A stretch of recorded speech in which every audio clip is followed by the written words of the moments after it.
Assalamualaikum.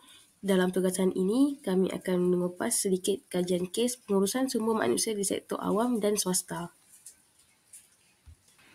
Saya Siti Nurhazwani binti Nur Hisham bernombor metrik A19067 dan rakan saya Aida Farhana binti Kanul Amir A1906661.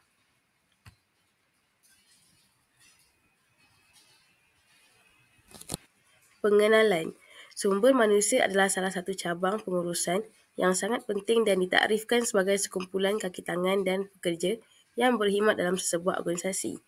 Tujuannya adalah untuk memastikan bahawa manusia yang diambil bekerja oleh organisasi digunakan dengan cekap dan berkesan dan mereka berupaya menyumbang kepada pencapaian matlamat organisasi. Pengurusan tertinggi organisasi perlu memastikan tenaga kerja yang menerajui organisasi mereka mampu memanifestasikan misi, objektif dan saranan korporat. Saya akan menerangkan definisi pentadbiran sektor awam. Menurut pendapat BASU 1988, pentadbiran awam ialah apa-apa bentuk pentadbiran demi memenuhi kepentingan awam.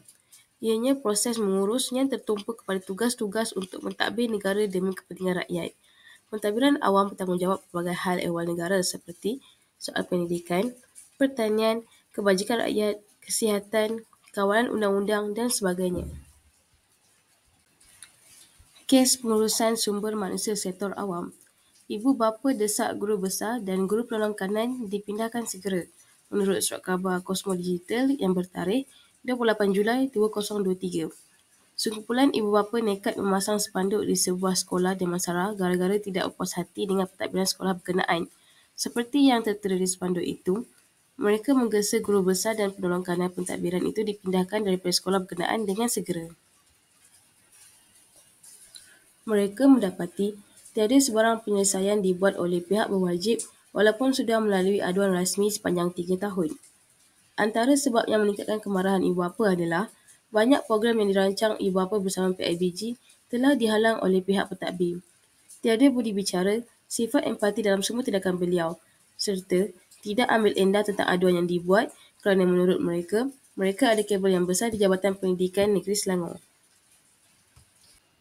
Masuk kepada perbincangan, Akhbar Digital Majority juga ada membuat liputan dengan tajuknya 3 tahun tiada tindakan, PIBG desak KPM tukar guru besar didakwa aniaya cikgu. Perkara ini tidak melambangkan ciri-ciri seorang guru yang unggul melalui sikapnya yang tidak mematuhi standard kualiti kerja. Ini juga telah melanggar etika perguruan dalam aspek profesionalism dan accountability. Kawalan tata tertib merupakan salah satu daripada elemen dalam pengurusan sumber manusia yang penting. Hukuman yang boleh dikenakan seperti amaran, denda, lucut hak emolumen, penangguhan pergerakan gaji, penurunan gaji dan penurunan pangkat mengikut kes. Ketua jabatan perlulah bertindak dengan lebih keras terhadap pejabat awam yang melakukan kesalahan tata tertib. Dalam kes ini, apa yang perlu dilakukan adalah pihak PDPD perlulah membuat catatan dan menghantar laporan ke jabatan supaya tindakan dapat diambil. Assalamualaikum, saya Aida Farhana dan seterusnya saya akan menerangkan berkenaan definisi pengurusan sektor swasta. Definisi umum tentang pengurusan ialah satu proses dan tindakan merancang, mengorganisasi, mengarah dan mengawal sumber organisasi. Berdasarkan pengertian tersebut, dapatlah dikatakan bahawa pengurusan sektor swasta ialah salah satu proses untuk menjalankan fungsi-fungsi pengurusan mengikut cara atau pilihan masing-masing. Antara kajian kes di sektor swasta yang saya rasa menarik untuk dikupaskan bersama adalah majikan PKS, kedai makan paling banyak culas jarum perkeso. Slide yang seterusnya kita akan melihat pada isu ini. Satu tinjauan yang telah dilakukan iaitu menerusi operasi Ops Kesan Perkeso peringkat kebangsaan di Sepang yang diketuai oleh Ketua Eksekutif Perkeso Datuk Seri Muhammad Azman Aziz Mohammed. Dalam hasil tinjauan beliau mendapati bahawa sektor perusahaan kecil dan sederhana PKS, peruncitan dan kedai makan yang tidak mempunyai pengurusan sistematik dikesan gagal mendaftar pekerja untuk mencarum dengan Pertubuhan Keselamatan Sosial atau Perkeso. pada tarikh 23 Ogos 2021, seorang pemilik perusahaan penyediaan makanan dan minuman dihadapkan ke Mahkamah Magistrat atas pertuduhan gagal membayar caruman perkeso untuk pekerjanya. Keseluruhan tunggakan caruman yang perlu dijelaskan oleh majikan tersebut adalah berjumlah RM422.20 bagi tempoh Oktober 2019 hingga Julai 2020.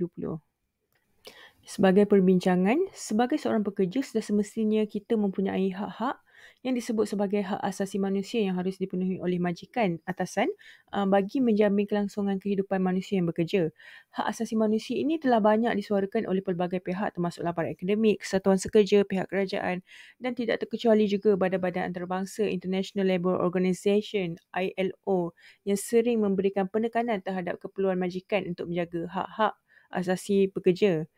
Pekerja di sektor informal atau swasta mempunyai banyak peluang untuk terdedah dengan pelbagai cabaran dalam pekerjaan. Sebagai contoh, bayaran gaji yang rendah, terma dengan kondisi yang lemah, berlakunya eksploitasi terhadap pekerja-pekerja wanita dan golongan yang di bawah umur, masa kerja yang panjang dan juga aspek keselamatan dan kesihatan yang sering diabaikan oleh para majikan atasan. Oleh hal yang demikian, di dalam kes yang dinyatakan seperti di atas, iaitu majikan yang culas membayar caruman perkeso kepada pekerja seharusnya diambil sebagai satu perkara yang serius walaupun pekerja itu hanyalah bekerja di dalam sektor swasta.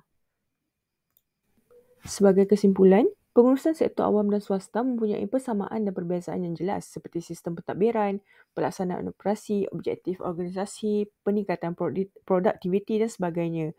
Kewujudan pentadbiran awam berfungsi untuk melaksanakan aktiviti-aktiviti kerajaan yang dibentuk oleh badan perundangan dan eksekutif, manakala sektor swasta berfungsi menyediakan barangan dan perkhidmatan untuk pengguna yang sebahagian besarnya tidak boleh dikeluarkan oleh kerajaan. Dalam sebuah negara yang menjalankan sistem pemerintahan demokrasi berparlimen, individu dan sektor swasta diberikan kebebasan untuk mengumpul kekayaan melalui penawaran produk dan perkhidmatan. Terdapat banyak lagi perbezaan lain antara kedua-dua sektor ini seperti pentadbiran kewangan, pembangunan, kaki tangan, struktur pentadbiran dan sebagainya. Sekian saja daripada kumpulan kami. Terima kasih.